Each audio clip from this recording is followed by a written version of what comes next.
this to risk it all. Otherwise, you're just an inert chunk of randomly assembled molecules drifting wherever the universe blows you. Come on, everyone. Keep healthy, keep healthy. Come on, everyone.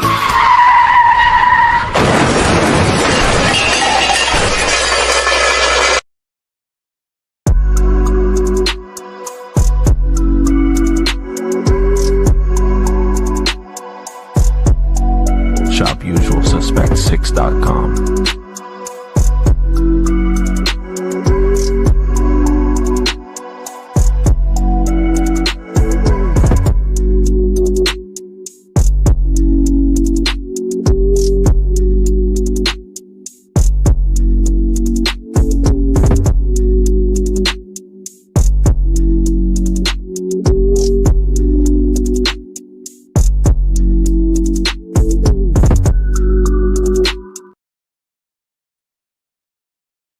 Brought to you by Usual Suspect 6. Say a couple of 100 yards down the road, I gave myself 50-50.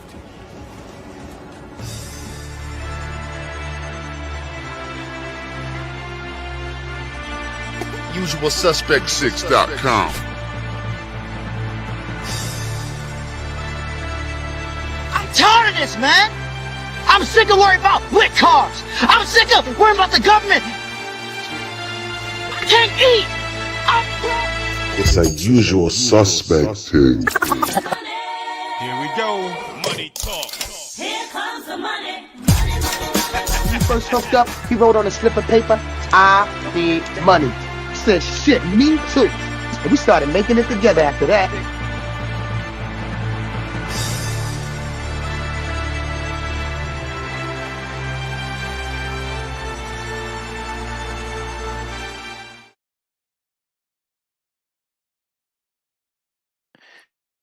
Hey, what it do? What it do? It's your boy. We back with another one. Salute to everybody. Let's see. We got the people pulling up. We multi-streaming on both channels, man. Smoke City Mobcast and Hard Hitter Sports and Entertainment. I am your host, 503 line, Hard Hitter Sports, man. The Hard Hitter, Mr. Smoke City, Texas Drip, the Big Dripper. You understand me? Look, man.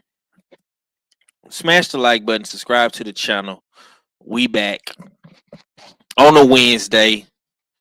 No Beltway tonight, man. My boy Red had to handle some family business, and we had to come in real quick and pop a little ish tonight. I got my brother Jab Jamboree, Big Joe, Shower. Yeah, Shower, I came to your stream and you ended the show. Shower, that's messed up, man. She did a little brother like that, man. I'm just sitting backstage. As soon as I get back there, she get out the stream. That's crazy, man. Crazy work from you, Shower. Highly, highly disappointed in you tonight, sister. You know what I'm saying?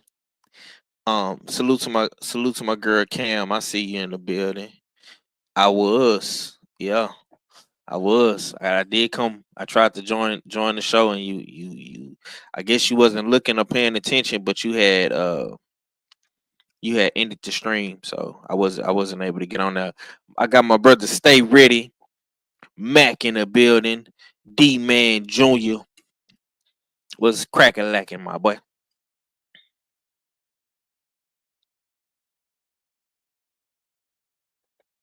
Yeah, I was trying to come. I was trying to get on there and cook with you, man. I think you was already like an hour into the stream. I had came late. I had just had got off work, and I seen you was live and you had the link in the chat, so I just clicked the link. And you don't use Stream, y'all. You use Restream. So I had to set up a avatar and put my name in there. So you using a different streaming service. So I wasn't able to just click right in. I had to set up everything. But yeah, when I got everything set up, yeah, you had ended the show. But it's all good. I catch you on the next one for sure. All right, man. So no Cadillac Red, no KG, no R fella, no act. I guess y'all just got 5 tonight. Man. Um,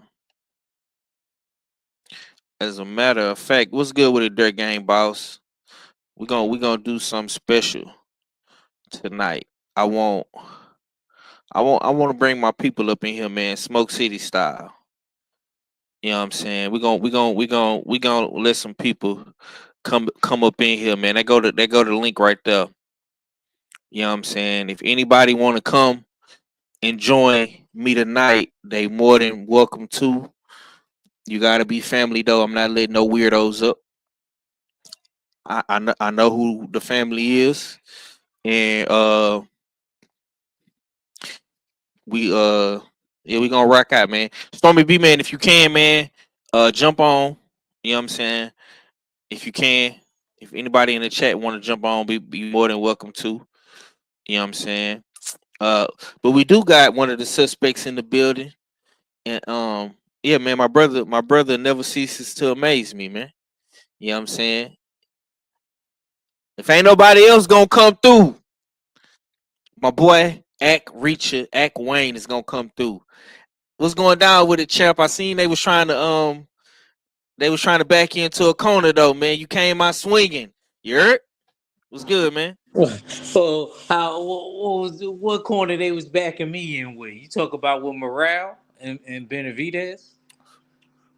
What you Yeah, talking yeah, about? and they was they was talking about the Alicia Baumgartner. Oh. Nah, that was only one person. That was Queen 71 because she been hanging around with Red too long. And that's rubbing off on her. I mean, Yeah, I don't mind that fight with her and Caroline Dubois. It's just she's not gonna take it right now with Caroline just having one belt and she's undisputed in the weight class down.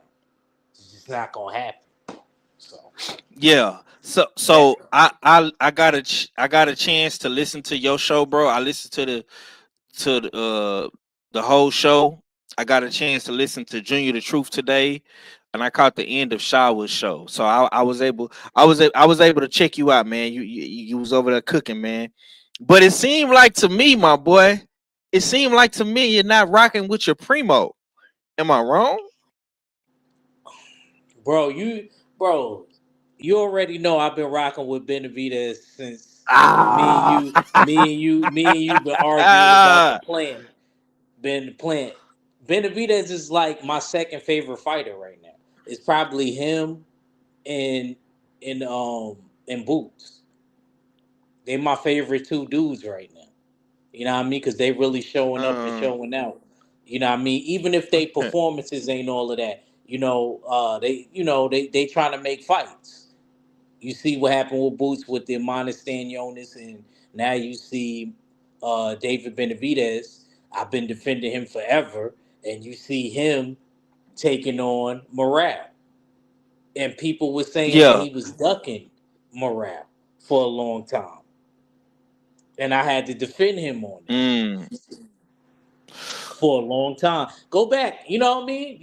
The lives is I up. can't, The man. lives is up. I can't believe you, bro. How you a Cubano nigga, man, and you going for the Mexican? Yo, bro, look, man, that's my guy. Benavidez is my guy, though. I And don't want to. I don't want to hear none of you know that this. we've been I don't arguing want to about hear Flint and Benavidez forever, bro. You know that that's still D my man. You guy, hit though. It's D hard man. for You me to hit do that, D man. bro. You hear this? D man. You hear this? D man. He talk all this black Cubano, African Latino shit, and he picking a Mexican. Bro, Nasty it work, wasn't bro. easy, bro. You think this was easy for me, Nasty bro? work, bro. You think this Nasty was work, easy man. for me, bro? Hey It man, wasn't them easy, Cuban bro. niggas, But I had to them look. Don't be surprised if it's a draw. I got Benavidez winning, but don't be man, surprised if it's a I draw. swear to God, boy. You know who you sound like right now? You sound just like Red. Oh man, you Please making don't your say big I brother sound like proud, Red. boy. Please don't You disrespect me sound like that. just like Red right now. Please don't. Please don't. Don't do me Oh, like that. this nigga said a draw. Chat. Can y'all believe this? Accaroni, bro. Accaroni like a motherfucker, D man. I can't believe he talk all this primo. You know that's my primo, yo. You know that's my primo. I don't want to hear none of that Cuban shit from you no more, man. Them Cuban niggas gonna run you up out of Harlem, man. You gonna be in Staten Island somewhere, man. Cuban niggas gonna run you out of Harlem, man. You have to cut it out, man. Can't believe this dude, bro. This is nasty work, man. Hey Tay, what's good with it, sis? This is nasty work. But yeah, man. But nah, in our actuality, man. You know, Act my brother. We play around all day, but Act did a good show. I was able to catch my brother. Like I said, I listened to the Punch Junkie podcast. Junior the Truth, man. Junior the Truth, man. He's very, very upset with the state of the boxing community, with the content creators. A lot of people is not talking about this fight, but I want to say salute to everybody that did talk about this fight today. Like I say, Jab Jamboree cooked on it. Shower cooked on it. BFTB probably still in the graveyard cooking on it. And whoever else, man, who I probably missed. No disrespect to anybody else. I don't know if Stormy B man cooked on it yet, but I'm pretty sure Sensei is gonna get in that lab and break this thing all the way down. And I was trying to get Sensei to come over here and cook with us, man.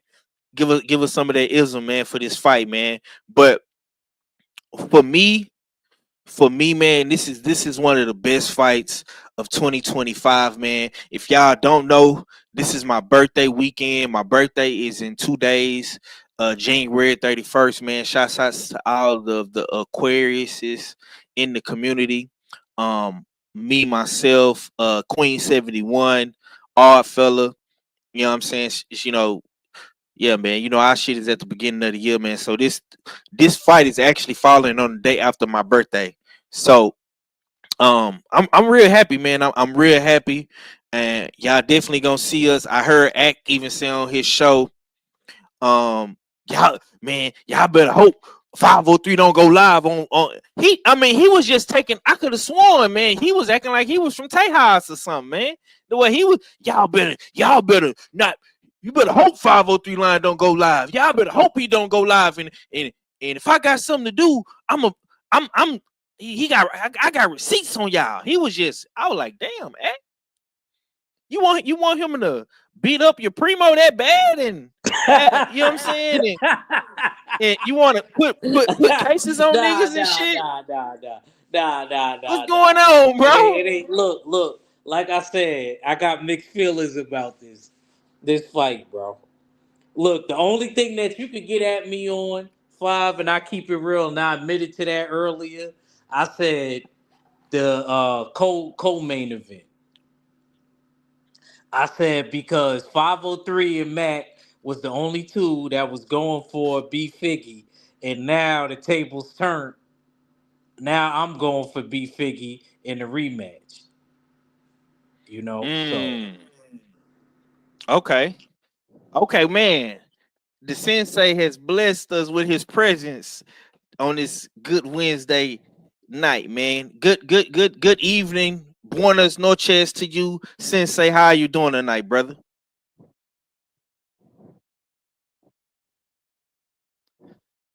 Yo, Stormy, you there? If you there, say something, man. I see you Yo, off mute, but we can. Okay. yo, can you hear me? How you doing? yeah, you good. Yeah, you're a little muffled. Yeah, you're a little muffled, but I Hold can on hear one you. second. Hold on. Okay.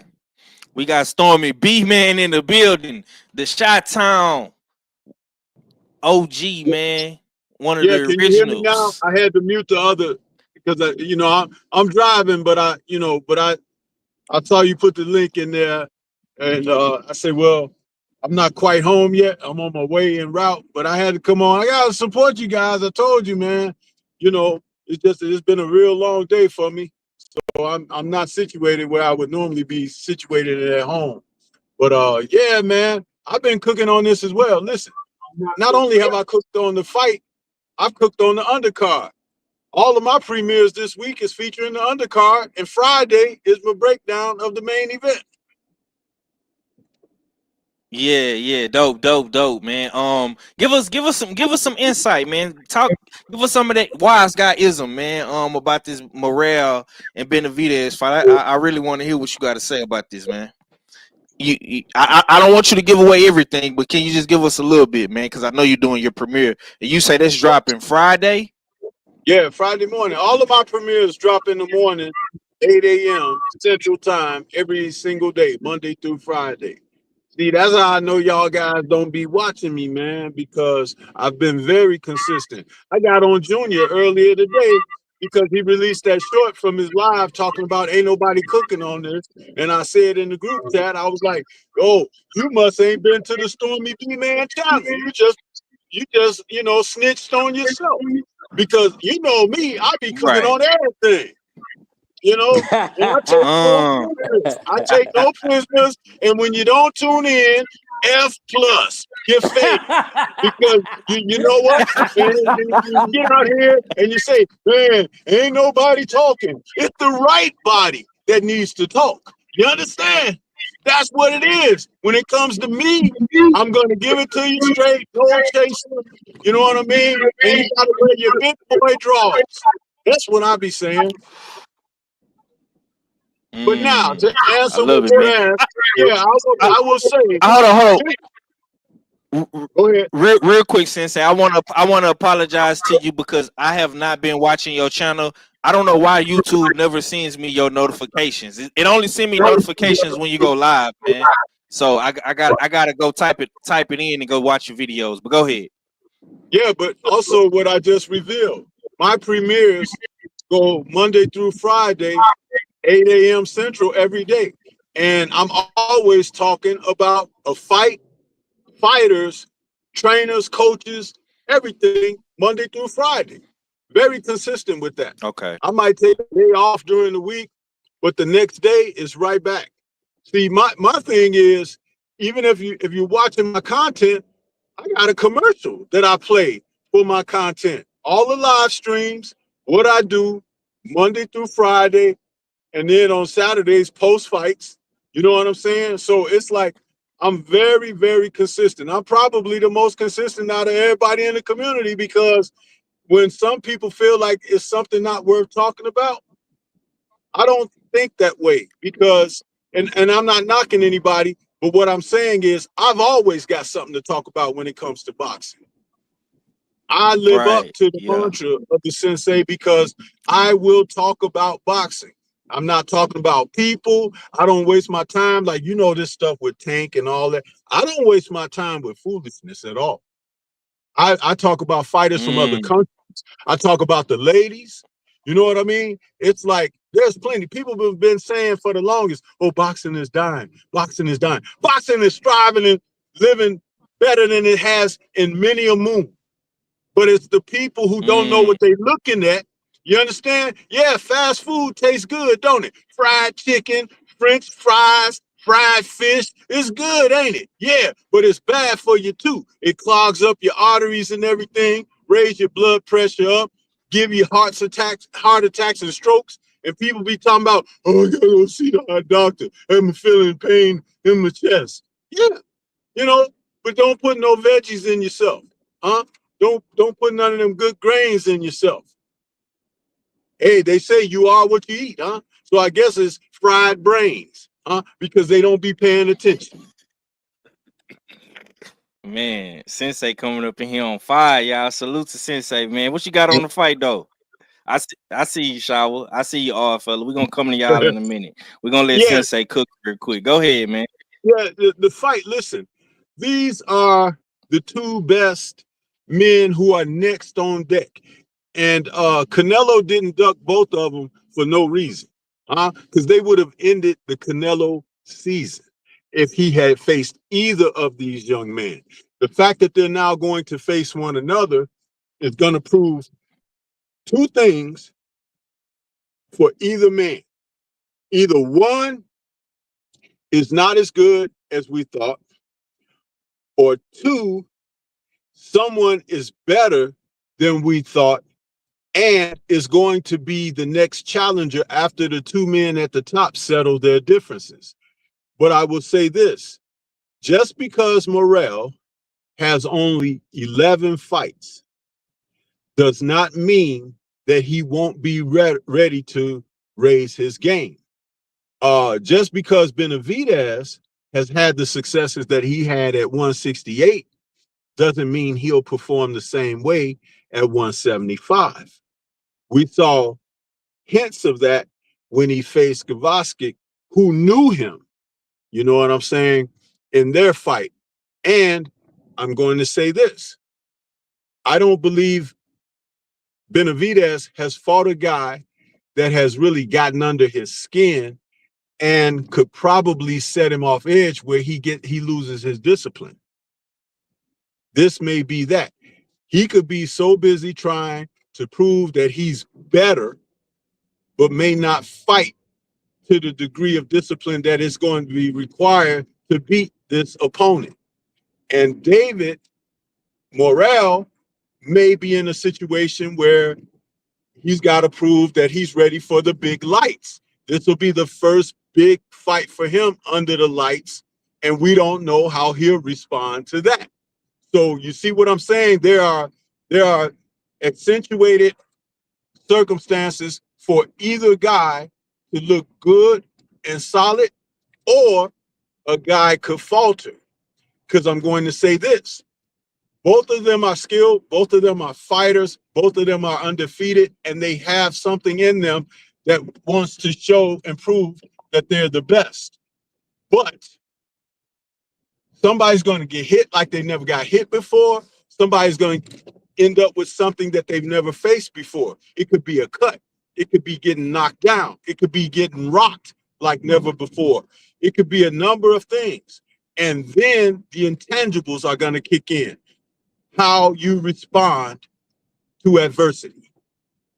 And this is what we need to see, because when fighters are young enough and in their prime or approaching the primes of their careers, that's the one thing that you can not basically make an assessment on until it takes place. We don't know what it would be like for Benavidez to get knocked down and have to get up off the canvas. We don't know how Morrel's going to feel when he hit a guy and the guy could take his best shot and he still has to find other ways to break a guy down and, win the fight by just being better. A punch isn't always going to get it at the top levels of the sport, but whoever actually imposes their ring IQ, their ring smarts, who's the most clever. It's not who's the strongest. It's who has the better intellect and ability to adjust to when something is not favorable or something is opposing and you have to solve the riddles.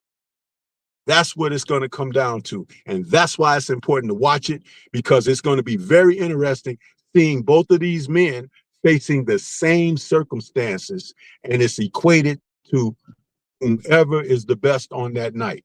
I love it. Yes, sir. Yes, sir, man. My OG, man, Sensei, man, the wise guy, man. I appreciate that. We're gonna slide over the shower, man. The Queen. What's going down with the Queen? How you feeling tonight? And give us what you got on the fight. I know you spoke on it earlier, man, but give us what you got. Can you hear me well? Yeah. Can you hear me? Oh, okay. First of all, let me say to my OG, I didn't watch Axe Show yet, and I didn't watch Stormy's morning live or morning video yet. Y'all gotta forgive me, but I agree with everything that Stormy was saying. I was saying a lot of that in my live this morning. Man, this is a very important fight.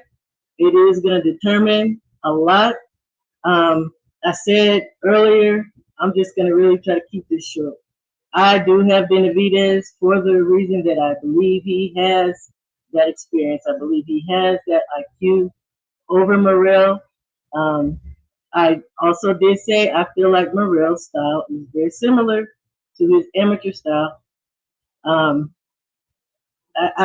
from all the fights I've watched, I don't think he's even had time to accumulate the IQ. And this is crazy because I used to pick Morrel all the time to beat Benavidez. But the more I studied, 3 12-round fights. This dude gasses around 5. You know, he might come back, but that's enough time for David Benavidez to do what he does and come on. And I got Benavidez. I'm keeping it short. I'm so proud of you. I'm so proud of you. I'm gonna send you Proud. full berserker What you proud of, man? I'm so proud of her. I'm so proud of her. What you proud of, man? Cause she on your side? To come to the light. That's all. I ain't rolling She's a with smart woman. That's a smart woman right there. My buddy. Yeah, man. He wants you to be a part of the buddy gang. No. It's crazy, man. No. I love you though. That's a good cook. That's a good cook. I like it. Oh, fella, I'm gonna slide over to you, brother. Salute to the floor correspondent. I see you've been making your ways all around the community with the commercial and whatnot. Salute to you, bro. Yeah.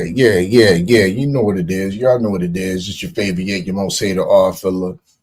Salute to the usual suspect 6. Salute to the queen, Shawa. Salute to the OG sensei in the building, in the dig, and salute to everybody up in the chat. Once again, make sure y'all get y'all 50-50 tickets, $ usual 50-50.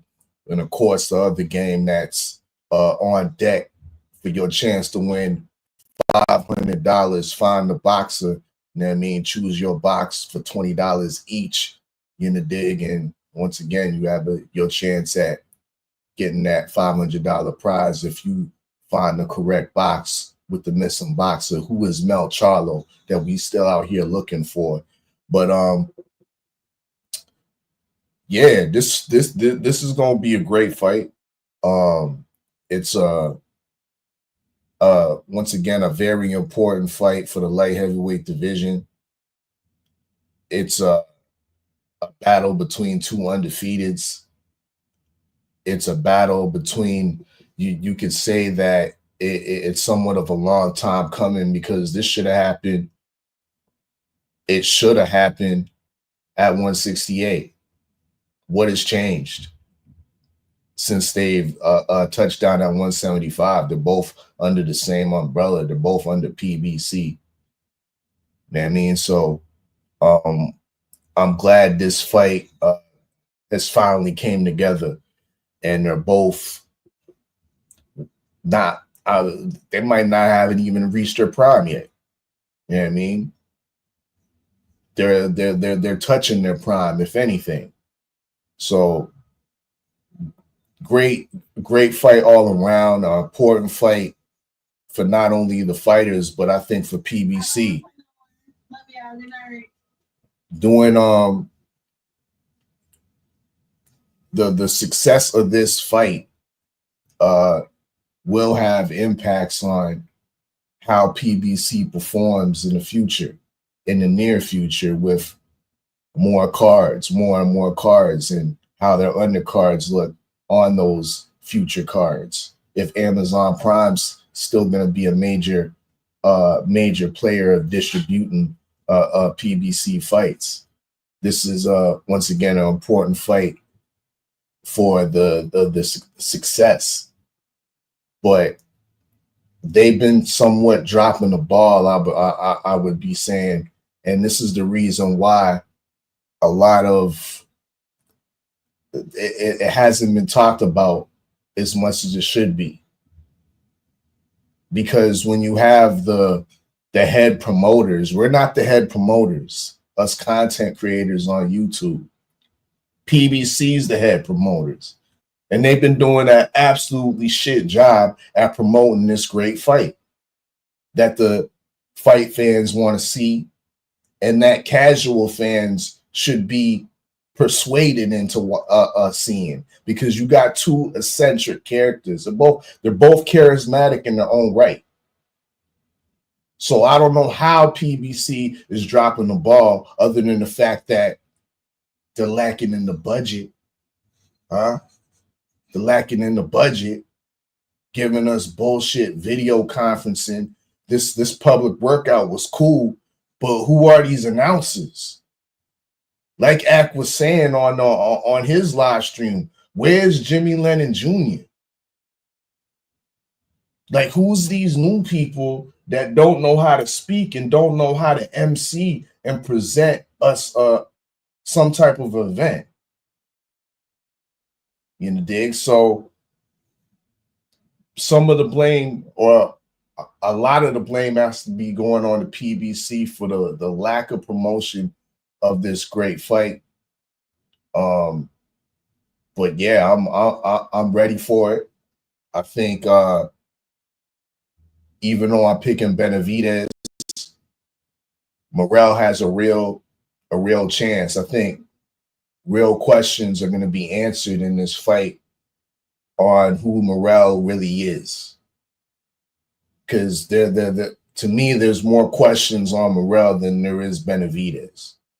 You know what I mean? There's a question of how he takes a punch, because he's never really been hit flush. He has a very solid and resolute defense, and he usually gets his guys out of there before they can really lay a hand on him.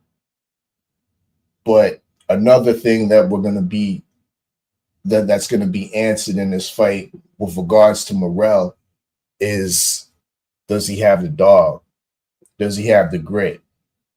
Because in my estimation, Benavidez is probably going to give up the first half of the fight and lose it being outboxed. But come the second half of the fight in those championship rounds, you know the pressure is going to be put on. You know the pace is going to escalate. The heat's going to turn up. Will David Morrel be able to take that heat, or will he crack under the pressure? We're gonna see that. We're gonna see that Saturday. Those questions are gonna be answered. Both of these guys are highly skilled, but I think it's gonna come down to if Morrel can really take it, and if he can, shit. Man, he just might win this fight. That's my take. Okay, man. We got another usual suspect in the building, man. We got my good brother KG, K_ the good doctor, man. What's going down with it, bro? What's going on, everybody, man? You know what I'm saying? I told you I was coming at 5, man. I've been tied up at work with meetings and stuff like that, man. They've been trying to make me do some work or trying to make me do their work. It's one of both of them, but I'm not, you know what I'm saying, subscribing to none of it.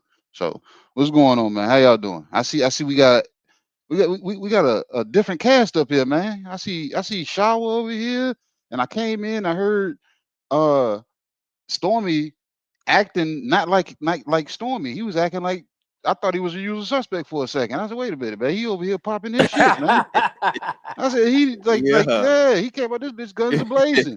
He about to say a few motherfuckers. He about to say a few motherfuckers and bitches tonight, goddamn it. He gonna say a lot of that tonight, goddamn it. He brought that shot think time that an out, OG man. can't stay strapped, bro. Don't think that an OG can't stay strapped. You know?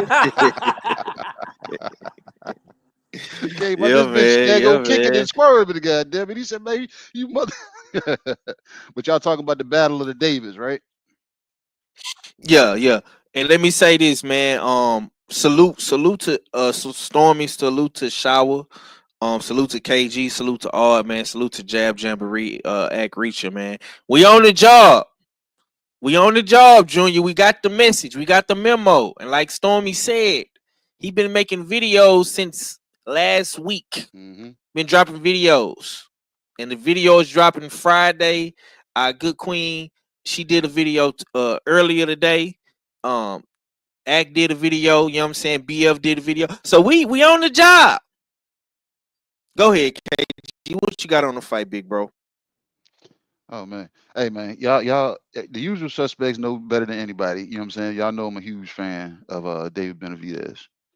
But at the same time, I grew to be a fan of Dave Morrel also. And I think I had picked up on Dave Morrel, you know what I'm saying, before, you know what I'm saying, he was before a few of y'all even pretty knew, you know what I'm saying, pretty much knew who he was. I know it was long before Mahari knew who Dave Morrel was. You know what I'm saying? It was way before that. So I know that for a fact. But that's neither here nor there. Mahari's 2 fights deep. Go ahead. But no, man, the Battle of the Davis, bro. I see this fight being good because I've watched Dave Morrel and watched him me grow into, you know what I'm saying, liking his style, but at the same time understanding I hadn't seen him against anybody that was pushing him. You know what I'm saying? Like I wanted to I've been wanting to see him for 12 fights well, no, how many fights you got? 10, 11? I've been waiting to see him assert himself. Like he really didn't even assert himself against Hot Rod. Like the diminished Hot Rod, the way Hot Rod was almost in survival going backwards. I was looking for Morrel to turn it up and go ahead and then put him out of his misery. You know what I'm saying?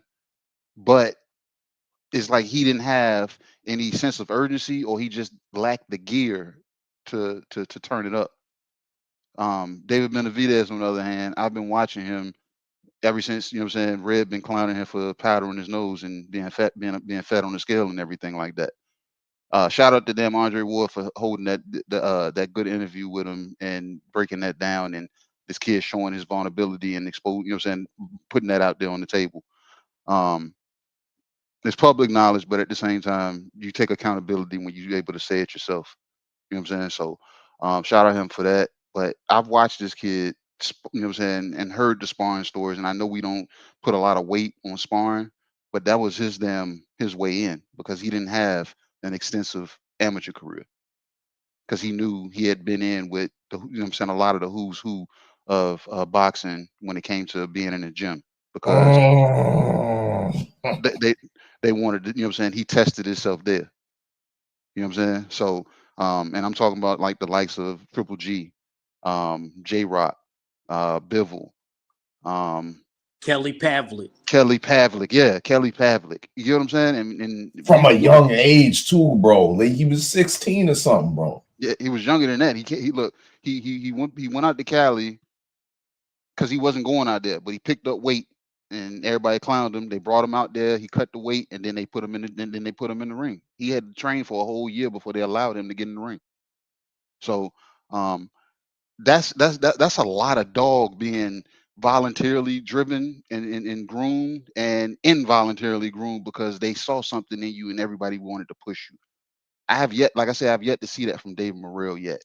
You know what I'm saying? But I'm not discounting him, because in my opinion, David Morrel is one of those guys that you could say he graduated summa cum laude. You know what I'm saying? Ahead of his class. He can impose his will. He could be quick with it. He has lateral movement. He has good footwork. You know what I'm saying? But I don't know how that fares with a guy that's not going to stop. And I heard somebody say David Benavidez is not going down. I seen him go down, and we seen what happened after he went down. He got up, and the output grew. That's another thing, man. That's a fact. That's a fact with Gavin. Yeah. With So Gavin. that's a different aspect of a fighter that it's almost like a running back, an old school running back. You remember running backs from back in the day? Everybody that know the NFL from back in the day, running backs used to touch the ball 30, 35, sometimes 40 times a game. And you'd be like, bro, why are they feeding the ball to him so much? Because this dude is getting stronger every time he gets the ball. You know what I'm saying? Good analogy. Good analogy. The doctor You would look. nice. You would look for these guys to wear down. You know what I'm saying? So what Dave is going to lack in the first half of that fight, like our fellow was saying, is going to be 1 or 2 punches here and there. You know what I'm saying? 1 or 2, 1, 2, 3 here, 1 here, 1, 2 here. But as the fight them starts going, and Dave Morrel sees this guy's not going away, you know what I'm saying? And the punch output goes from 1 to 2 to 3 to 4, 5, 6 to now this dude is just damn walking me down. You know what I'm saying? So it's different. And this is I think this is one of those daggone cases, Five, that remember when me and you got into it and you was trying to say, oh, I'm just a daggone content creator. I ain't never been in the ring. David Morrell is gonna be in this case. You know what I'm saying? I think that like everybody that has seen David Benavidez has underestimated him from looking at him from being outside of the ring, that vantage point. But once they got in, they all sung a different tune. That's the crazy thing about it. You know what I'm saying? And anybody that's been in or around a gym can understand that. You'll see a guy, you like, man, why is he allowing him doing this? And then you get in there with you like, oh, this dude look different once you get in front of him. So RoboCop, you know what I'm saying? He should have said, "Daggone Dave looked like Murphy," because Murphy is the one that got damn shot up and stretched out. RoboCop, if you let Act tell it, RoboCop is unstoppable. You know what I'm saying? So you call that man RoboCop, it take missiles to damn take RoboCop out. And if you ain't got missiles, and I'm talking about you got to have missiles early, mid range, and you got to have them late in the fight. Because if you don't, this kid is gonna keep coming, man. Yeah. So, but I think it's gonna be something for both of them. Because I got a feeling, for some reason, I got Dave getting dropped. David Benavidez getting dropped. But I don't think Dave Morrell is gonna be prepared what happens after that. Because I don't think it's gonna be any discouragement. That's the thing about it. Right. I think it's gonna make that kid, that chip that's on his shoulder is gonna come. The fat kid, the cokehead, all that stuff is gonna come to the forefront, and he's gonna use that as fuel. Thank you. This is what I said earlier today. Consideration. People ain't taking stuff into consideration. Mm-hmm. They're not really thinking about This gonna be a good one, man. But like I said, y'all gonna get my pick Friday. You know what I'm saying? You know I'm a huge fan of David Benavidez. I'm a fan of Dave Morrell. But this is gonna be a good one, man. Because Dave Morrell, though having, you know what I'm saying, not many fights, his skill set puts him in the Fortune 500 damn room with all the millionaires and stuff. He's able to have that skill set to do that. But we don't know if he has the damn dog and what he does when adversity is at his damn front doorstep. So we shall see. Yeah. Sound like everybody picking David Benavidez, man. I don't want to spill too much sauce, but Shower made her clear she made her pick very clear. I'm sorry, she made it very clear that she ride with Benavidez. Act is going against the grain. He made it clear. All made it clear. I ain't gonna even ask KG because we know he picking Benavidez. And Sensei say his video dropping on Friday, so I don't want him to, give that up because people need to actually go watch the damn video, myself included.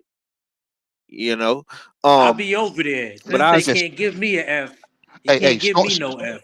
Stormy voice, yeah. You know what I'm saying? Go ahead, Stormy. Go.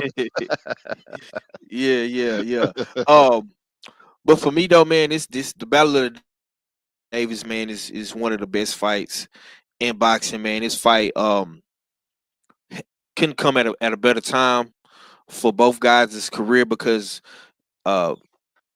neither one of them got the Canelo fight, right? And you gotta salute them because they are making their own path, and you gotta respect it.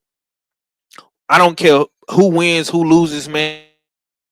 I'm gonna respect David Benavidez for even wanting to fight Morrel, and Morrel has been, honestly, he's been calling Benavidez out for quite some time. So even with his lack of pro experience, so you gotta big up both guys. Both guys gotta get their flowers, man. And like all fellas said, and this is a great point, I wish PBC did a better job of promoting the fight because honestly, they have not really done a lot of promotion for this fight. I've only seen a couple of videos from the media workout today. Salute to Andre Ward. He did do a great interview with Benavidez. I seen Benavidez put some content on his YouTube channel, last night, so it's not too much out there on Benavidez. Of course, if you come to the community, you're gonna see us talking about it. But let's get into some keys to victories Hey, and Five, real keys to quick. losses. Hey, Five, Go real ahead. quick. You know who is promoting their fight better than PBC is promoting this? Motherfucking Jack Catterall. You seen Jack Catterall's commercial? Mm. That don't go for just to be about him. You know what I'm saying? So PBC need to take notes from damn Jack Catterall, and that's a damn shame. I'm talking about Jack Catterall. I haven't seen it. I gotta go check that out. Yeah, I Um, put Yeah, it it's in the chat. fire. Yeah, It's fire. yeah, it's a dope. It's a It's dope pretty commercial. fire. Yeah.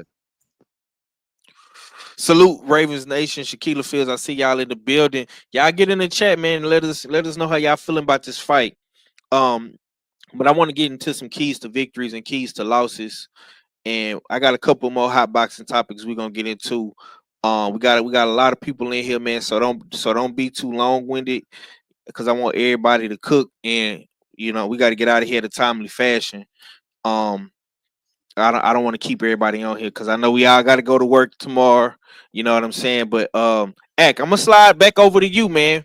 Give me your keys to victories for both fighters, and give me some keys to where you think why you feel like somebody might lose. Well, I'll start with Morrel first. I think the key to victory is for him to box. He's a good boxer puncher. He's a good overall boxer puncher. I think he has to be kind of patient, you know, and I think he has to kind of keep his mental.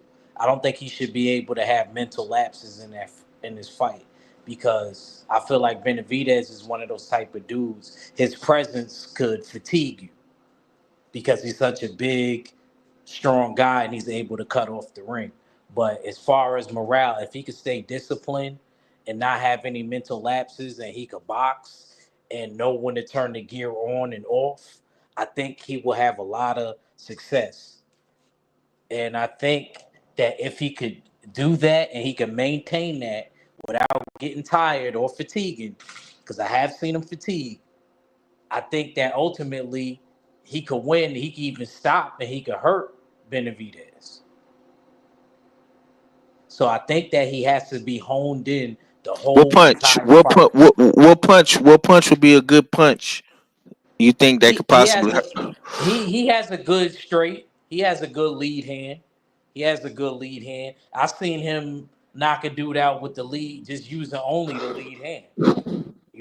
So Okay. his straight left. I think he has a great straight left hand. And I think if he, like I said, stays disciplined and he can hone his skills in the ring and not fatigue, I think the big thing with him is fatiguing because he might not have as much steam on it, in the later rounds. But I think if he stays honed in and he could stay disciplined, I think that's going to be his thing. That's just what I see. I think that that's how he could win the fight. And then as far as Mm. Benavidez, Benavidez got to play on the fact that he gets tired sometimes. Morale, like I seen him in a couple fights, just like Shaw was said, get tired. That was my whole thing. He gets tired in certain instances. Even in the hot rod fight, if you go back and watch it, when he wasn't able to do what he wanted to do with hot rod, like KG talked about, look what happened. Go watch that fight. Look what happened. He didn't box like how he did in the beginning when he thought he was going to be able to just style on him. It didn't work like that. So that's why I kind of feel like what KG was saying was accurate. If he can't put Benavidez down or hurt him or make him step back or anything like that, I feel like Benavidez is already in Morale's head. And Benavidez has to cut off the ring like he normally does, punch in combination like he normally does, and set his pace. I think that is very important no matter what anybody else, he has to set his pace, not fight at Morale's pace. I think whoever sets the tempo, this is going to be very important. And I feel like when it comes to Benavidez, he's one of those type of dudes. Even if you think the tempo is being set by the other person, if they don't have the energy or the stamina to do that, it's a wrap for you, mentally and physically. And that's what I feel like is gonna happen in this fight. And as far as what was the last? I forgot the last question that you asked. You pretty much answered it, bro. Like, Okay. I was like, basically the keys to victory and what will be like a determining factor I think the for the loser. determining factor will be the fact that I done seen dudes that Benavidez fought that got closer styles to what Morrel fought, and I'm talking only on a pro perspective, than what Morrel has with Benavidez. I haven't really seen him fight no really quick dudes like that. Every dude that I see Morale outside of Hot Rod, he fought, he overwhelmed it. Somebody has to tell me, because I've never seen him fight somebody that's a pressure fighter that could cut off the ring and that could punch in combination. I haven't seen it. Maybe I'm wrong. But I know I seen Benavidez fight counter punchers and boxer punchers before. So that's all I really got. Stamina, style, and my man gotta land that left hand. Sensei, man, give me your thoughts, man. What are some keys to victory, man, and what might be the determining factor for a loss with both guys in this fight, Sensei?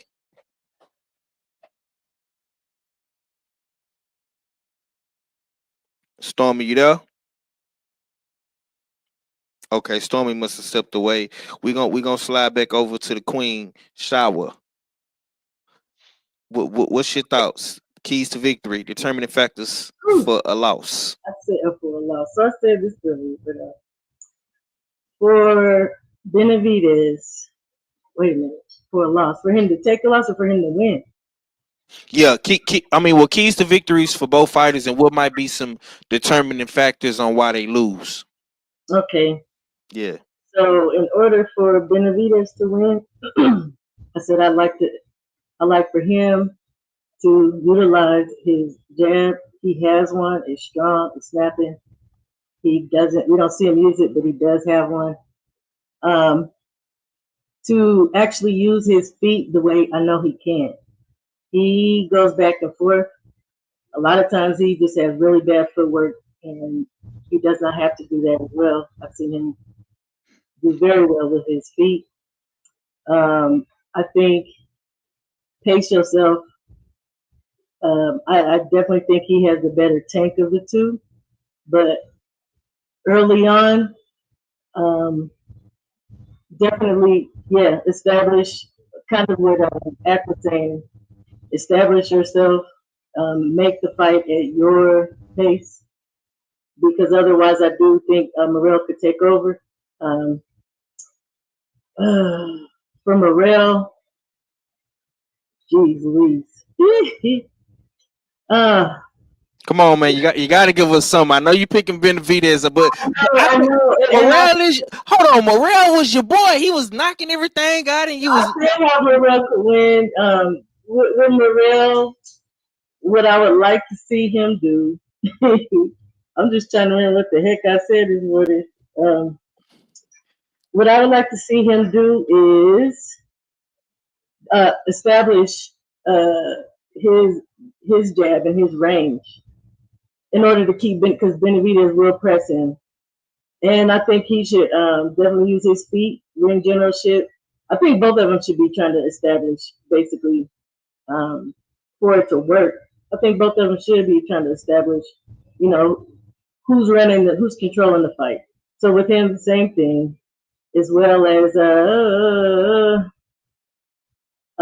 stinging him early. Let him know, because David Benavidez can take some hits, and I think if he feels like Morrel is a pushover, he will walk him down, and you know how that goes. He will overwhelm him with shots.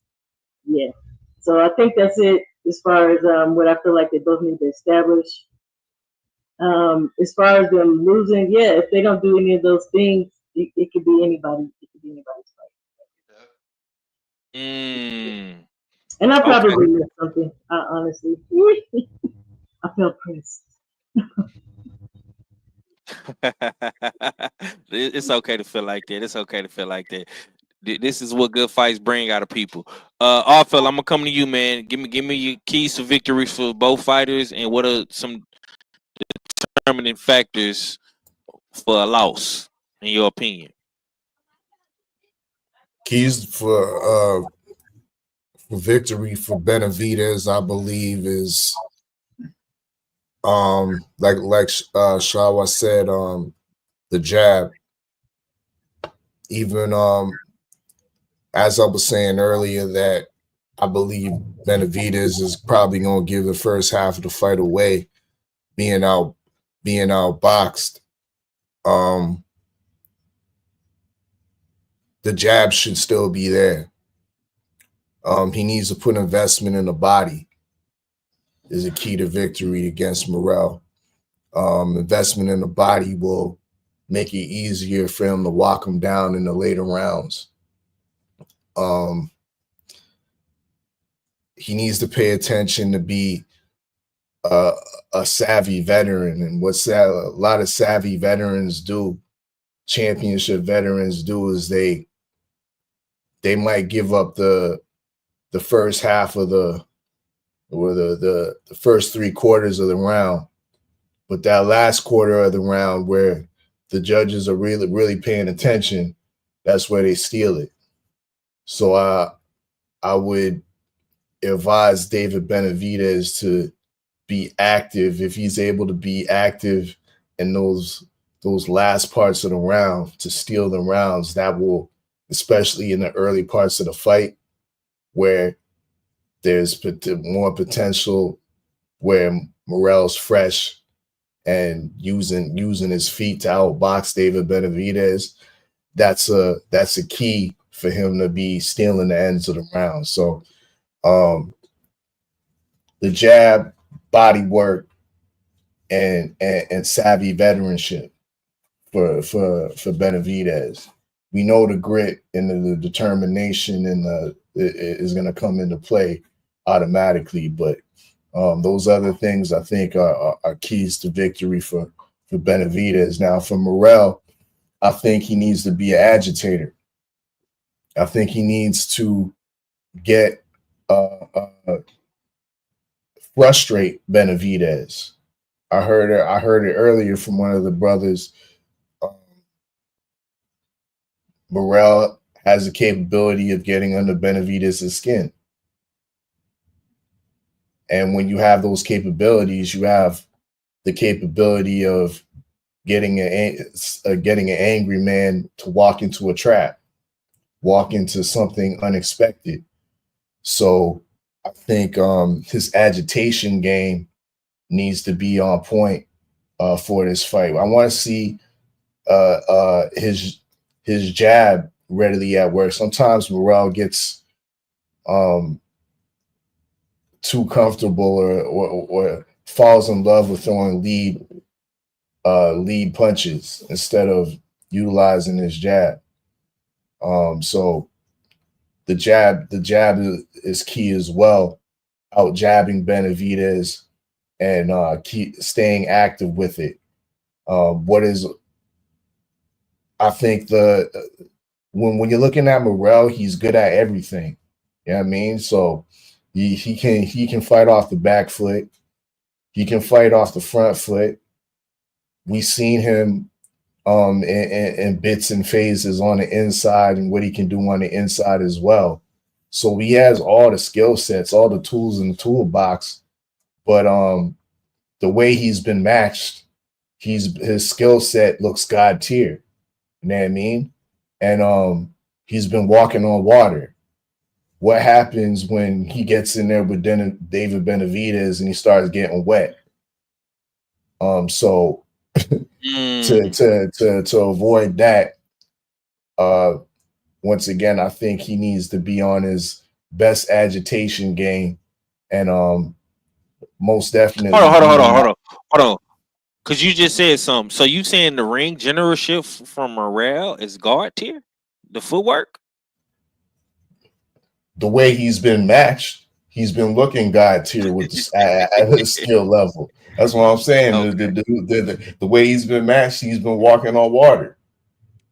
But he ain't gonna be walking on water in this fight, I don't believe. You know what I mean? But it's the question if he's gonna get drowned. Or will he be able to swim in the deep end with Benavidez? And yeah, I think, like I said, the agitation game has to be on point.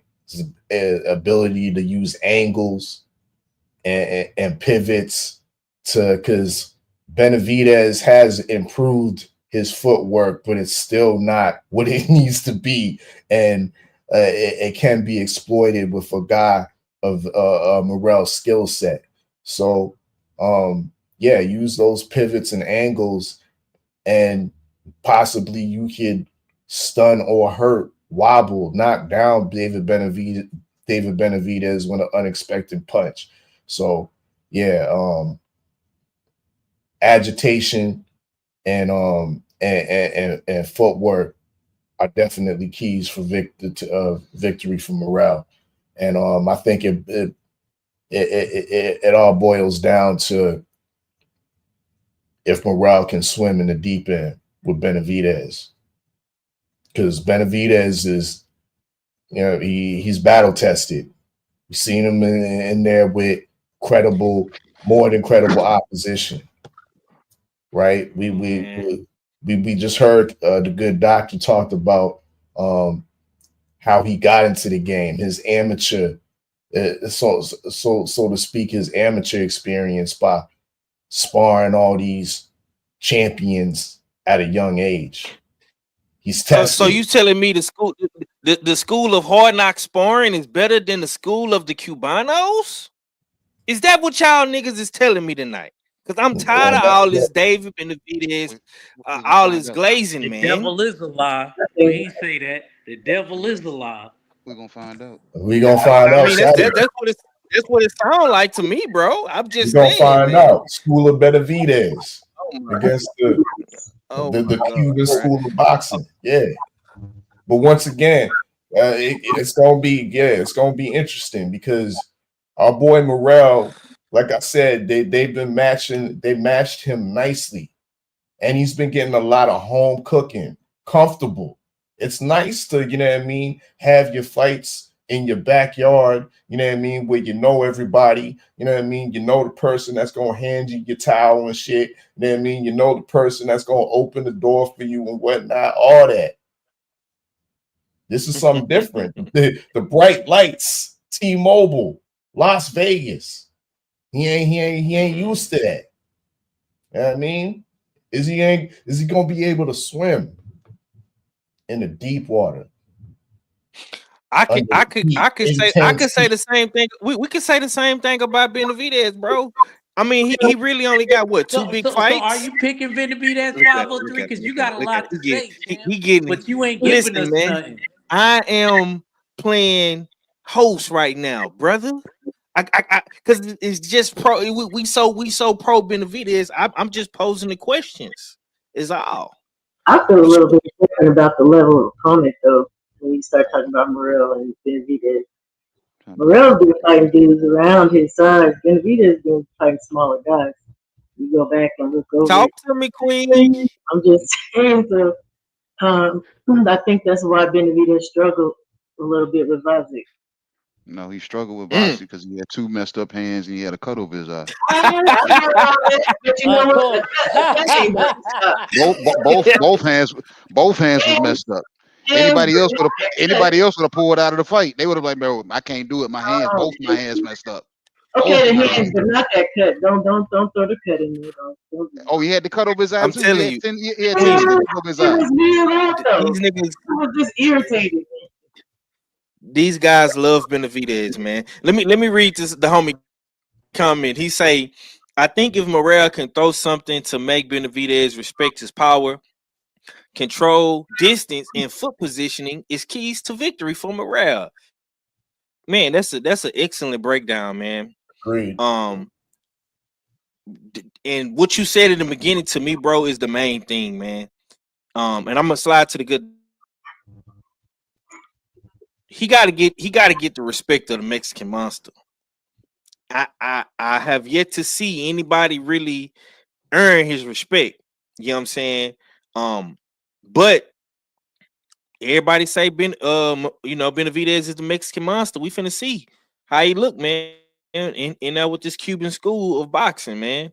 If Morrel say this is his original weight class, and Shakur made an excellent point, he has been fighting smaller guys that's not his size. So hey, I'm gonna slide over to UK. Give me your keys to and victory. Morrel has?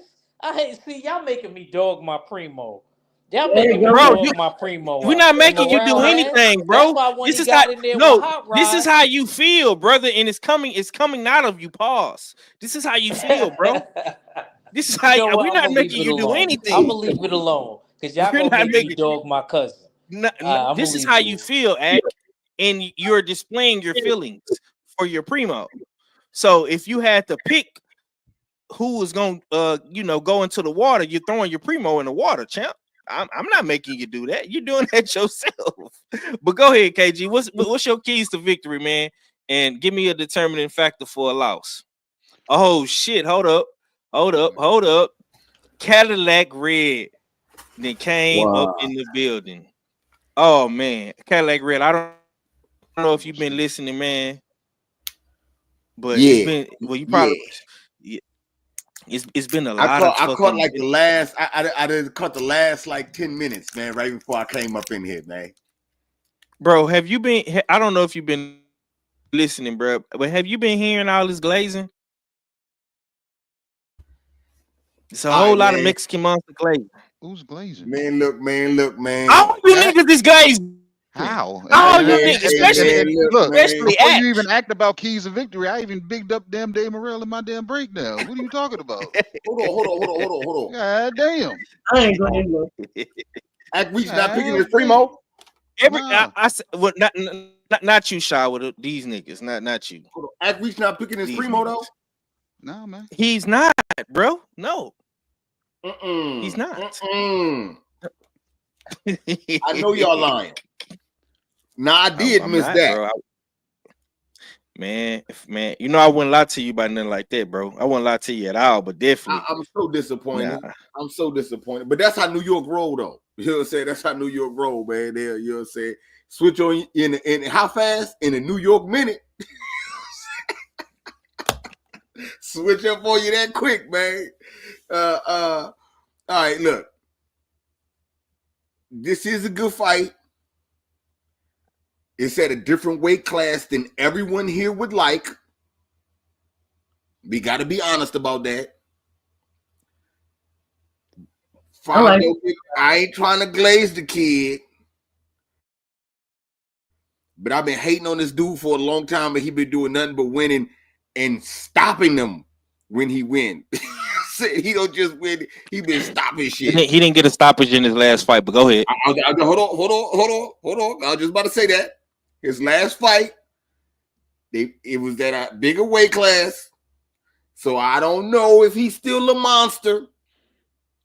But it's one way to find out, you know what I'm saying? And that's fighting somebody like a David Morrel. David Morrel is in the same boat. You know what I'm saying? It's just that his Lifetime movie came out on Tubi. And David Morrel was on, you know what I'm saying, like HBO or something. You know what I'm saying? Because I agree with what Fuller said, man. That the competition he been fighting got him looking like he's something serious. But I'ma still say, you know what I'm saying, the winner of this is gonna be nice. And if David win, he back to being the monster, in my opinion. You know what I'm saying? I gotta pick him for the fight because I said once he win, I'm not gonna go against him. But I ain't gonna say that he the monster at 75 because it's a lot of smoke up there. You know what I'm saying? Only a couple fighters, but it's a lot of smoke. So, you know, but you can't not pick him. You know what I'm saying? Because he nice. And Dave Morrel ain't really fought nobody at the caliber David Benavidez. I could say that David fought the caliber of David Morrel. You know what I'm saying? So who will be the closest thing to David Morrel that Benavidez has fought? Kyron Davis. Stop it, nigga. Google Android. They don't even have the same style of fight, bro. I'm just playing. I'm just playing. Yo, this dude, get this dude off, man.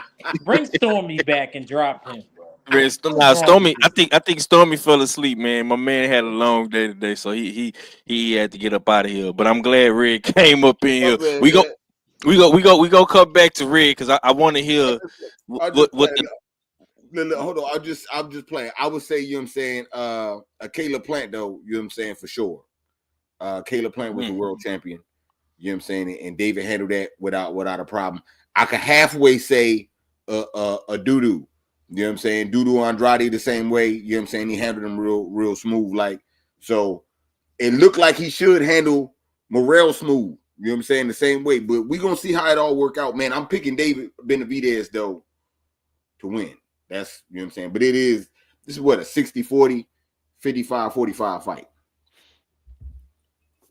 Man, I can't believe nobody ain't picking David Morrel. This is nasty work. Don't nobody believe in Morrel? Do I gotta be the only nigga that pick Morrel by myself? That's crazy. I think he can do it. He can know English. Do your thing, man. Go ahead, Kay. Give me your thoughts, man. Keys to victory, man. I want to hear what the good doctor got to say. You know what I'm saying? I'm gonna speak to Dave Morrel first because our fella was saying this word agitate. It's gonna sound something like agitate, but I don't think he should agitate him. I think he should keep him off balance. You know what I'm saying? He should be first. Not necessarily often. He should break up the pattern, as you know what I'm saying, when he throws punches. More so like try to pick up on Dave's rhythm. He's not gonna be able to pick up on his rhythm because Dave throws punches from different angles. But the ones that he can pick up on, when Dave is on the retrack as his hand is coming back, he should be throwing a punch as Dave is retracting a punch. He should do that because that'll throw Dave's rhythm off. It'll throw his rhythm off. Dave Morrel, like I said, he should be throwing punches there, knowing that Dave is going to utilize the high guard. Punch the gloves. Punch the gloves. You know what I'm saying? If he's going to load up with any punches early, when Dave uses the high guard, load up and punch the hell out of the gloves and make Dave hit himself. You know what I'm saying? Stab shots to the body. Utilize your footwork. You know what I'm saying? Do not stand still, because every time you stand still or find a spot to try to post up, Dave is going to keep, you know what I'm saying, going to damn close, you know what I'm saying, start closing down corners and inches on you. So those are going to be his true keys to victory to me, for real. Utilizing the jab, changing the rhythm and pattern of his punches. You know what I'm saying? Do not, you know what I'm saying, allow Dave to get be able to pick up his rhythm, because he likes to dance. Utilize those dance moves, not necessarily with his feet, but with the way he's throwing the punches. You know what I'm saying? Almost like Dance Revolution. Step here, step there. You know what I'm saying? But that'll throw Dave off. And then utilize the footwork when necessary. Step away and make sure you're circling away from Dave's damn power hand. Because if you looked at Andre Ward, he was telling him to utilize his jab more, because he can then, you know what I'm saying, be dominant with the jab. Move toward the jab and get away from the power hand. Because if he's not going to do that, you know what I'm saying, you can, you know what I'm saying, you can kind of keep him at bay. Now, keys to victory for Dave. The nigga that likes to dance, make that nigga hold the wall up. Press him to the wall. Okay, I like that. And it don't necessarily have to be with punches. Just impose your will. Be the motherfucker that everybody finds out who you are once they get inside the ring with you. You know what I'm saying? So when you get in there, every time you see this motherfucker try to damn do an electric slide or a cha-cha slide, you know what I'm saying, to the left, slide to the left, start inching it. Cut the ring off. Smother, if he smothers David Morrel, and I'm not saying smother him where he's smothering his own punches, but smother David Morrel where he can't dance. You put him in a position and you put him in fits where he can't really dance, because we see he doesn't throw like a lot of punches. And when he does throw combos, he's trying to throw heavy punches when he's throwing them. When you're doing that with somebody like a Dave throwing shorter, smaller, compact punches at a faster pace, you're only going to maybe get one of those punches off if that's what you're doing. So the boxer, the boxer from the school of the Cubanos, can get exposed by the school of, you know what I'm saying, hard knocks of growing up in the gym, based off of the fact that if he starts imposing his will early, even if Dave Morrel is winning early, he can be outboxed, but still impose your will, because that suffocates a fighter. Somebody said it. They said the nervousness, the fatigue, the constant having to faint, that absorbs your gas tank faster than you them trying to go out there and go run a mile as fast as you can. That tenseness, if you can make him uncomfortable, just imposing your will, Dave Morrel can shrink down just like that. So, and another thing that can make him shrink, and I know Dave is going to do it. Dave Morrel is going to land a hellified punch on David Benavidez, and the crowd is going to say, "Oh!" I want Dave to smile like he usually does, because that's deflating. Because we say no means yes, but when Dave smiles, and if you're not able to throw that kitchen sink again at the same velocity and same intensity, that's, you know what I'm saying, the whole concept of me saying him walking him down, that's when it's going to really take shape. We're going to find out if Dave Morrel has dog in him and what he does when real adversity is there. So he can be smothered, but he's going to have to start, in order for him to win, he's going to have to start dancing early. If he dances early, changing the pattern up with his punches, like I said, this is a 50-50 fight. Dave Morrel has to start early like everybody else does, but he's going to have to stay the course. He can't start this off as a sprint. He's going to end up wheezing. So he's going to have to just make this a marathon, a dance revolution marathon that Dave is never able to pick up on. You know what I'm saying?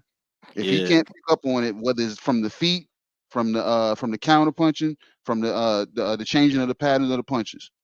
But if Dave starts to smother him, fires go out real fast. Fires go out real fast when you smother them. Right. Take the oxygen away. Turn the water off. Okay, salute to my brother Felix Nunez in the super chat. He says Morrel will be in contention for pound status if he win. Ah, yeah, man. If you beat the Mexican monster, man, yeah, you definitely gonna be up there for sure. Appreciate that, my brother. Okay, we got Sensei back up in here. Stormy B, man, you back, Stormy? Yeah, I'm back. I told you I was driving. Remember, I said I was on my way home.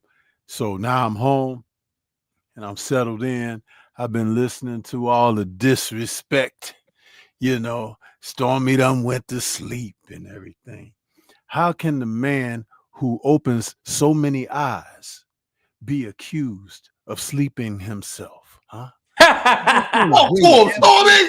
F plus, He's a hashtag woke. Yeah. But anyway. Man, I love Stormy, man. Stormy is coming in here talking his ish tonight, y'all. Listen, man. Oh man. I already, I already gave that indication about who, what both guys need to do. But since you want to know what I think, I'm gonna roll with David Morrel. Now, you're hearing it here first. David Morrel has something going for him that nobody's paid attention to. Talk to us. Benavidez has been over there picking up tips from the likes of Andre Ward and, people like that. Andre, I didn't ask nobody's help, Ward, you know what I'm saying? And you can never forget things like that. And when sellouts decide to align themselves with the other folks who don't like Miates, huh? You have to really take a stand, man. So since the Cubano looks more like my brothers, you understand? I'm going to roll with him. But this is the linchpin. This is what nobody's thought about. Who's training David Benavidez? The father. His dad? Jose Senior. Yeah. What is he noted for outside of training his sons? Gangbanging. Wow. Now, who's training David Morrel? Ronnie Shields. And Guzman. Hey, talk to me now. What is Ronnie Shields noted for? Being around legends. I would say. There you go, Sean. There you go. Talk to him. Because Shields was present when Sweet Pea, Meldrick, Evander, all those guys were going toward their titles. He was a co-trainer amongst those men. He has seen a lot of champions go through the gym. He's worked with a lot of champions in his own gym. And he understands when his charge that he's working with is ready for another step. Going into this fight, I was wondering, I was like, well, with only 11 fights, Morrel's ready to take this step. If he were not ready, Ronnie wouldn't let him. If he did you hear what I just said? If he were not ready, Ronnie wouldn't let him. Now, Sweet Pea Whitaker won the world title in his 15th pro fight. Evander beat Dwight Muhammad Cowie in his 12th professional fight. Meldrick Taylor became a world champion before 20 fights. So what we're talking about here is a legacy of men being prepared in and before prime years. So not only do they become titleists, they learn to defend and reign. I believe Morrel is ready for that step. It's time for him to come out from the shadows and into the light of people who are walking in darkness about boxing. And that's what I think. I could be wrong, but I don't think that I am. So the key to victory is for Stormy B, man, is the training and experience in the trainers, man. The corner. Okay. The corner. Yes, sir. The corner. Got you, man. Because even if David is having a rough go, Ronnie is going to tell him what he needs to know to get him through. When you've got Secretariat, you need a jockey to ride Secretariat the right way to bring him across that finish line. Especially if he's never been in that type of race. Just because he's never been in that type of race doesn't mean he can't compete with whom he's going up against. But that experienced jockey can make the difference at the end of the day when the heat is on. One other thing I wanted to say, since y'all thought Stormy was asleep, but I was listening the whole time. Yeah. One other thing I wanted to say is David Benavidez has been accustomed to beating up on smaller guys. Oh. And this is a man who is his size. And a man who is not only his size, but still a big guy when he's not fighting and in shape. Did you see the picture of them when they came together for their advertisements? And did you see Benavidez looking like Tyson Fury by the body? When a guy can't stay, when a guy can't stay in shape in between fights, where his next battle isn't the battle of the bulge going into another fight, he can think clearer. He can respond faster.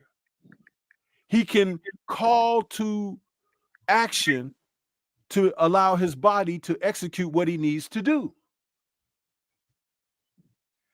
Burritos ain't gonna help you with somebody going upside your head. Oh man. I got a question for the Sensei, because I know you know. Sensei, I know you watch these fights of the two. Would you say that Morrel has been fighting guys more to his size than Benavidez has been fighting guys more his size? Yes. 100%. So, see, one thing I really love about Shower, you know, she's very modest, you guys. But when someone knows, when someone knows of which they speak, when they say something, it has a resonating sense, ability about it. And that's this lady has she made a valid point, and it goes right in line with what I was talking about. Because you're talking about someone who's been competing in a weight class where guys are matching what he's bringing to the ring, even though they may not have been the most of elite. When they rehydrate and everything, they've been the men that they are fighting at the weights. Benavidez has enjoyed, if you want to call it weight bullying, you could call it that. I'm not going to say it's that. He has had certain advantages. Demetrius Andre spoke about when they took their robes off in the ring and he looked across at Benavidez, he was like, dang, that dude is big. He made the weight and then some. You understand?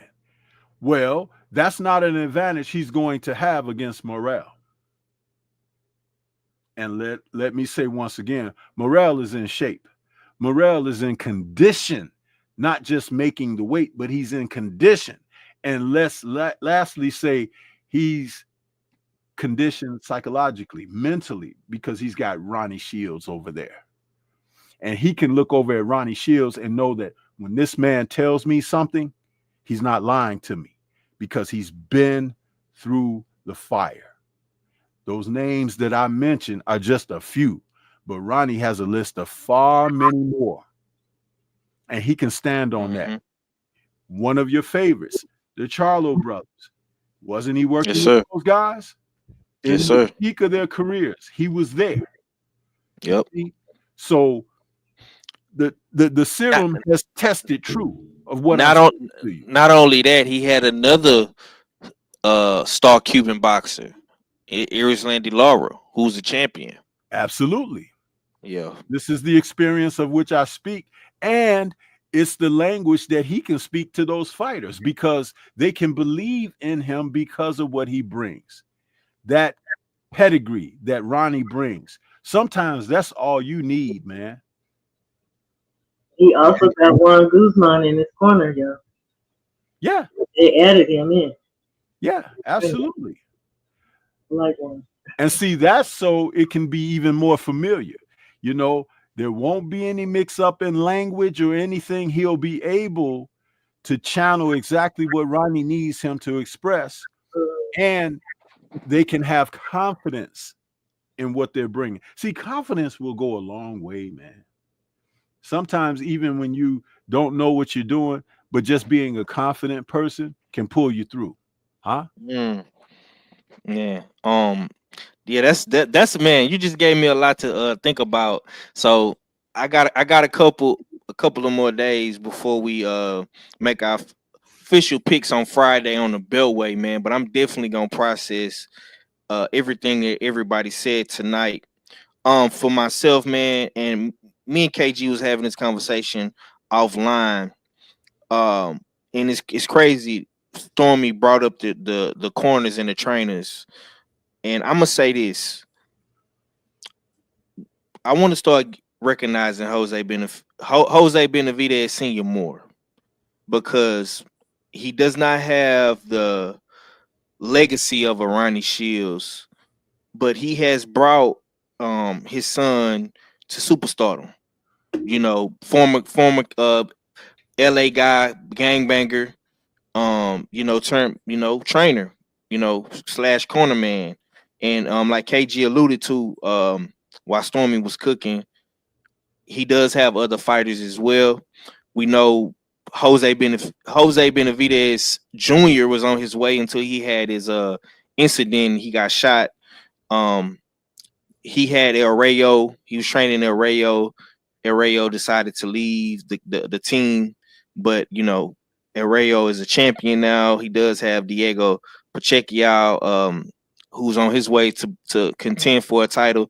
And I'm gonna say this too: if Benavidez, if Team Benavidez gets this win, we definitely have to start recognizing that count. You know what I'm saying? I think Benavidez has put in a lot of work to get to this point, and we gotta start putting respect on his name. It's gonna take him a long time to get to where Ronnie Shields is at, but he is working, so I do want to acknowledge that.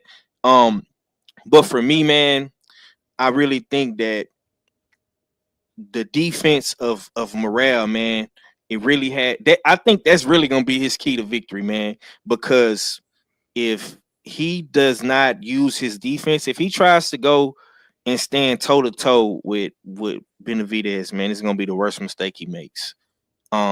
He can't let the machismo, the macho man, the machado, he can't let that Latin blood get the best of him, because I know it's a lot of tension between these two guys. They don't like each other for obvious reasons and stuff like that, man. But he has to fight a smart fight, be a defensive fighter first. Like Ak alluded to, I want to see defense, and I want to see that left hand come behind that defense. Let the Mexican monster is gonna come to you, bro. He's gonna come to you. You don't have to come to him. He's gonna come to you. So when he's walking you down, be ready to counter. And for me, I think Benavidez definitely is gonna have to go to the body. Definitely gonna have to use his lead hand as well. I want to see them fast hands. I really want to see who has the faster hands. I think speed will be another determining factor for the victory. I know Benavidez has fast hands, and I know Morrel has quick feet. So I want to see which speed variable is going to work better for which fighter. I don't know if the fast hands is going to work. I don't know if the fast feet is going to work. We shall see what happens. And it's going to be a great fight, man. I got one more hot boxing topic before we get up out of here. I was going to talk about Shakur Stevenson and Kid Austin. We could say that for another day. But I do want to touch on the other fight that we have, which is on the Sunday, with Clarissa Shields and Danielle Perkins in Flint, Michigan. And I think it's right that we do go to the queen that we have in here. So I'm gonna let the queen cook on this first. How do you feel about Clarissa Shields defending her title at heavyweight? And how do you feel about this fight, sister? Okay. I'm happy for Clarissa. I did 2 videos on each woman. I'll just give you the breakdown and a synopsis of what I said then. I'll start with Danielle. Danielle is kind of like Andy Cruz, or kind of like a Morrel, in the sense that she only has 5 fights. She has 2 knockouts in them 5 fights. That says something for me. The woman is tall. She's super long and rangy. And the only thing I really can't distinguish is what is her level of power. And for those reasons, I think she can be dangerous for Clarissa, because she obviously was like 80% with the knockout range, right? Like that. Clarissa is a scrapper. We know Clarissa can fight. The only thing, my issue with Clarissa is she had early in her career, only what 16 fights or so, 2 or 3 TKOs. Um, Clarissa is a swarmer like a Benavidez. She throws a lot of shots. She can. She has very good stamina. But when she moved up to heavyweight, she knocked out Yolanise. It's still counted as a TKO, not a KO. But she actually hit that woman clean twice. So can Clarissa get inside of this rangy, very rangy woman to do the same thing? I just don't know that Clarissa moving up in weight equated to her having power. Because again, it was a very clean shot twice on the chin. So I wish Clarissa well. I really don't have a dog in this fight because honestly, it would be very interesting to see this other woman, one, beat Clarissa, and two, become a champion with, only 5 fights. There's only 13 women in that division. So I'm excited for this fight, though, you guys. I'm very excited for these two women together. And I'm just as excited as I am about the fellas having this fight on Friday. I'm sorry, on Saturday. Super excited. Sunday. The fellas fight is on Saturday, yeah. So I'm saying I'm excited as I am for the Oh, on Saturday, yeah. I'm very excited about all this happening in boxing. But yeah, I wish Clarissa well. I wish Danielle well. I don't have a dog in that fight. I just want to see a good fight. I want to see a good fight. That's it. okay. Cadillac Red. Oh damn, red dipped off. Okay. Phil, I'm gonna come back to you, man. Give me your thoughts on Clarissa and Danielle Perkins, man, real quick before we get up out of here. I know it's getting late, man. I'm gonna have to reserve my judgment, my true judgment, until I see the fight. But I'm not off to be real. I ain't really excited about this fight. I hope like this on paper, it's another, you know what I mean, good accolade, great accolade for the GWO defending a heavyweight title. But let's be real, the heavyweight division in on the female side of things is very shallow. You heard the queen just say it. The challenger has 5 fights and 2 KOs. Her only redeeming attribute is that she's long and rangy. I need the GWO to go back down after this and stop fooling around. Ain't nobody of real note in the heavyweight division right now. Go back down, clean up. Shadeja Green. I heard your old girl, Desiree Cruz, is calling you back out. Like, those are fun fights right there. If y'all got to fight 3 times back to back to back, so you know what I mean? So it go. That's how they used to do it way back in the day. You know what I mean? So yeah, I'm not excited about that fight. I hope she goes back down after this. I see her pretty much outboxing this novice fighter right here, and utilizing her speed, pot shotting, and maybe even getting a stoppage in the later rounds. Hey, you forgot Hannah Gabriel, the only woman that's knocked her on her butt. I would love that. I mean, but where's she at right now, though? That's a good point. Yeah, I mean, man, all these fights I think is good for Clarissa. Whoever she decides to, contend that. Act, give me your thoughts real quick, man. I know you was having some controversy early on the show when you was talking about the women, but we're not gonna talk about Baumgartner, man. Give me your thoughts on Shields and Danielle Perkins on Sunday. Yeah. You can hear me, bro? Yeah, you good, bro. You clear. Go ahead. Okay. Yeah, man. Shout out to Shakur because I learned a lot about Danielle Perkins. through Shower's video. So I incorporated that in what I talked about. Plus, I actually watched the fight. Her videos made me want to watch Danielle Perkins fight and see what she was working with. I think she's strong. She's very strong from what I gauge from her.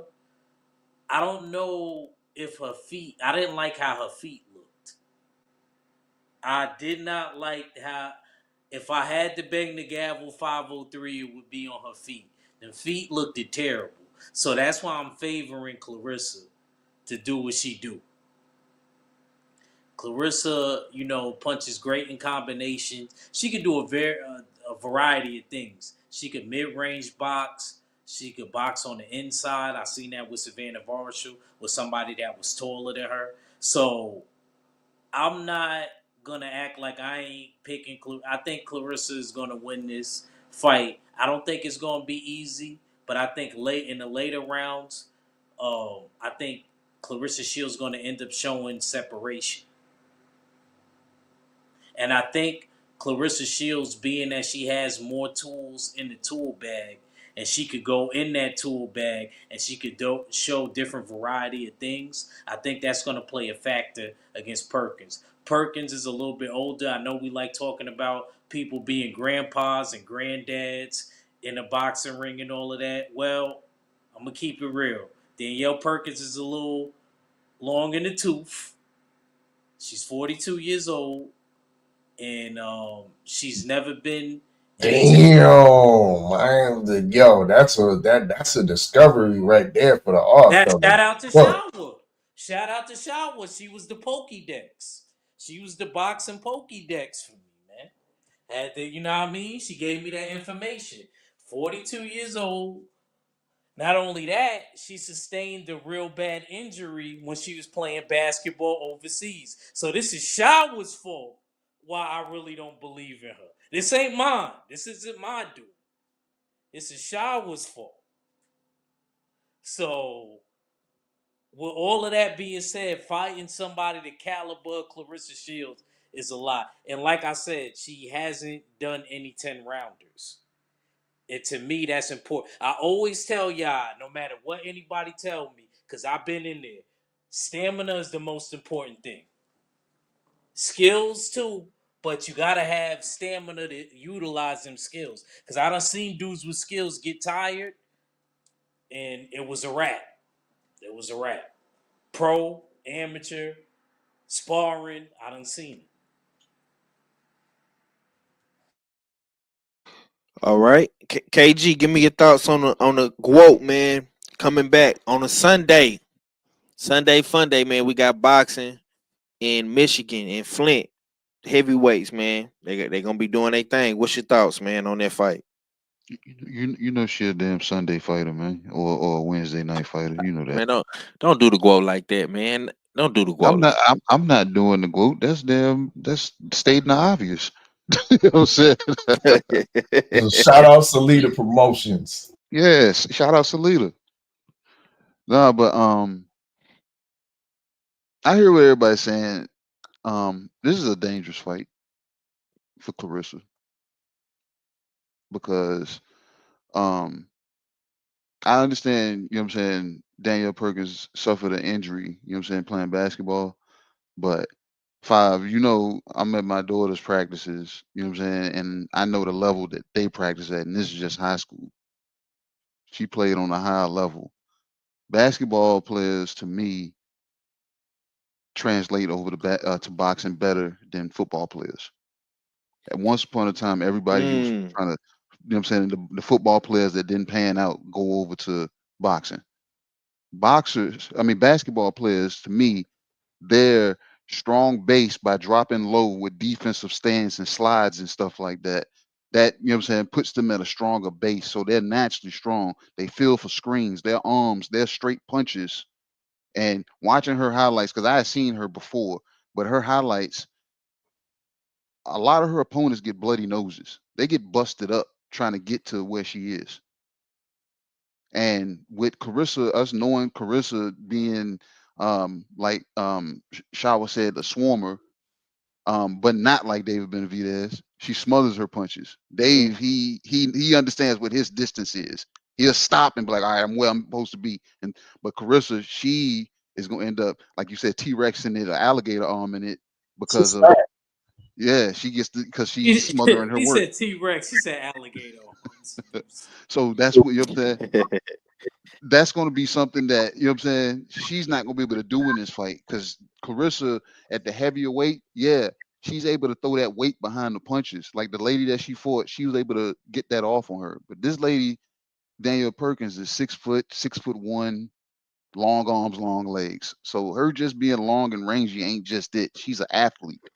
You know what I'm saying? These other women that lady she fought, that lady, you can see she was at that same buffet that Stormy said David Benavidez was at eating burritos.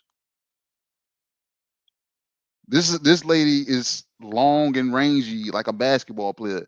She throws the straight punches. Yeah. So this is a dangerous fight for Clarissa Shields. Like, yeah. Yo, you tripping, good doctor.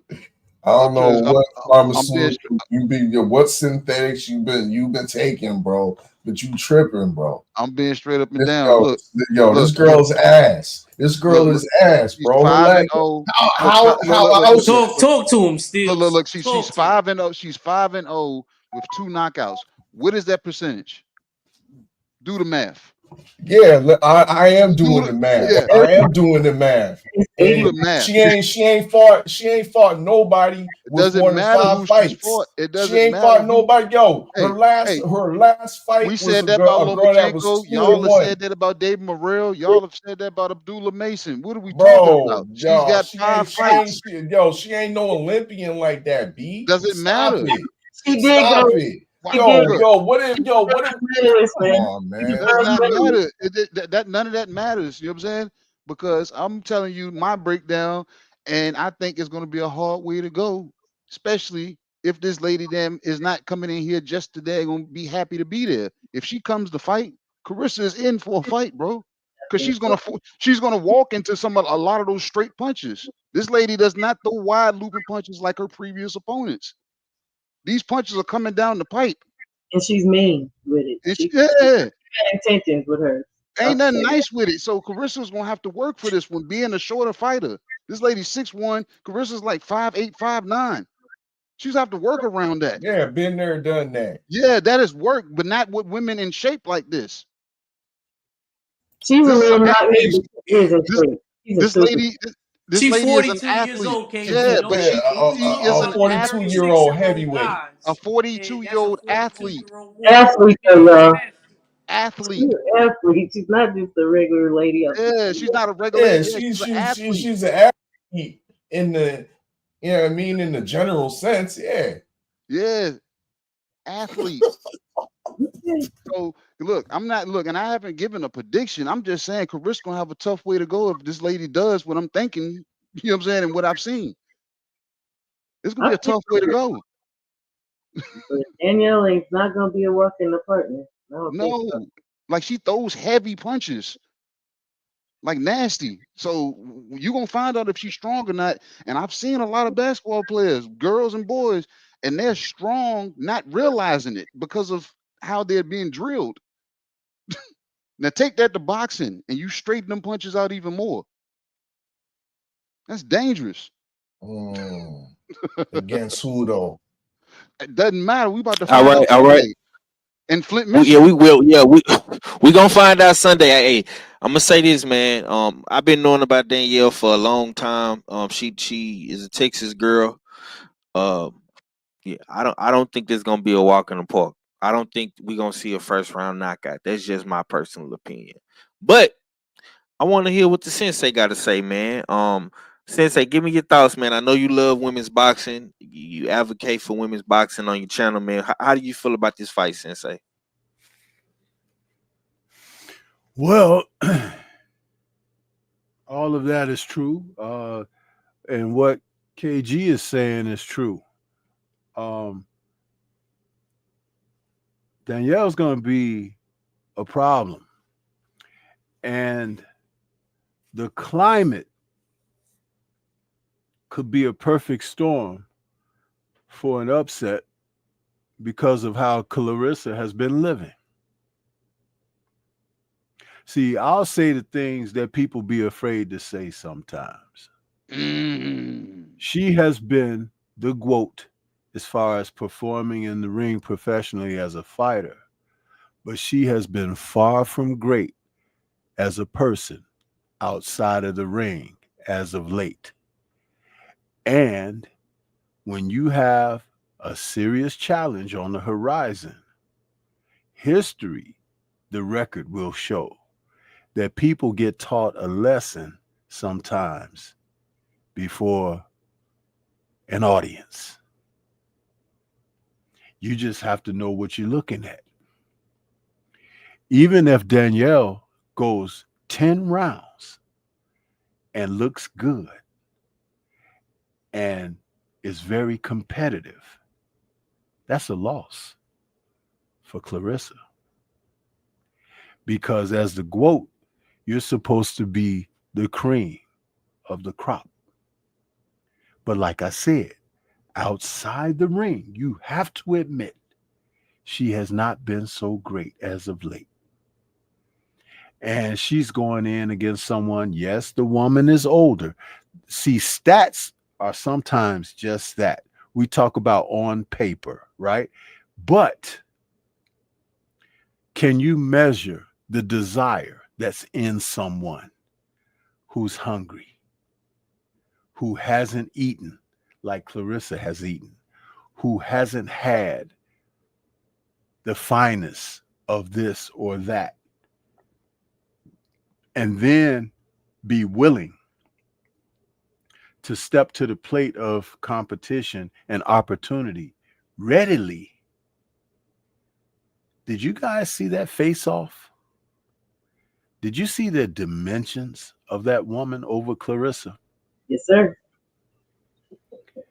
Now, competitive wise in her career, the person that imposed something like that to her last, you could probably say it was Savannah Marshall, maybe. But this fight is going to be in Michigan, right? Yep. Yes, sir. In the hometown of Shields. Yep. And we know how hometowns can be for some people. When you go home, right? It's like everybody loves you, everybody's kissing you behind, and her behind is quite bigger than it used to be just a couple years ago. Yeah. So that means a lot more lips kissing, huh? So she at home. Yeah, I'm saying the things that y'all might be a little tentative because I've earned my stripes, man. And she's supposed to win. Supposed to. She's a favorite. Supposed to be. But leave space for history. Leave space for lessons. Because sometimes the lessons aren't even for those who suffer the setback. It's for everyone who comes across the activity of it taking place. You can learn from someone else's mistakes. They may never learn. You ever heard the saying, bump their head and bump it into the white meat? Yeah. See, it can happen. It has happened many times over before. Have we not seen it? My favorite fighter, Evander Holyfield, had a fight in Atlanta against Smoking Burt Cooper. It was one of the roughest fights of his career. He got knocked down for the first time. He wasn't doing good in the fight. His corner had to cut his glove so he could get his shape back because he was really hurt and stunned. They pulled an old Ali against Henry Cooper, cut the glove, rip a little tear in and say, oh, his glove got busted. And they had to call time till they brought a new replacement glove in, and then the fight resumed. He ended up stopping Cooper, I think, in the 7th round or something. But Burt Cooper was on him like a Tasmanian devil that night. And it was one of those hometown fights. Hopefully, John David hasn't lost her because he's done a wonderful job with her through her career. But she's a little bit full of herself right now. And like I said before, a lot of times those lessons will come when you least expect it. Nobody's expecting Danielle to win. But the door swings both ways. And on Sunday night, somebody gonna walk through that door. My thoughts are, in a tough fight, Clarissa pulls it out. But I'm leaving the screen door unlocked because Danielle could make history. It could happen. Didn't we have George Foreman in the heavyweight division of men's boxing become the oldest heavyweight champion, knocking out Michael Morrel? 42, I think George was. How old is Danielle Shower? 02. Mic drop. Man, doubleheader this weekend, man. February is looking like we're gonna be talking a lot of boxing, man. Y'all be sure to stay tuned in with the family, man. Of course, Shower, she doing a thing with her channel, making videos and going live now. Keep doing your thing, sister. Of course, Stormy B, man. Sensei, man, keep doing your great work, man. It's much needed. Man, shouts out to my squad, the usual suspects, man. You know, we working as well. I appreciate everybody for tuning in tonight. This gave me Smoke City Mobcast old school vibes, man. We definitely gonna have to do this more often. I appreciate Stormy and Shower for coming and joining us tonight. I appreciate KG, our fella, Act, man. We'll be back Friday, and of course, Cadillac Red came in, a little late, but I appreciate Red for coming. Appreciate you, Red.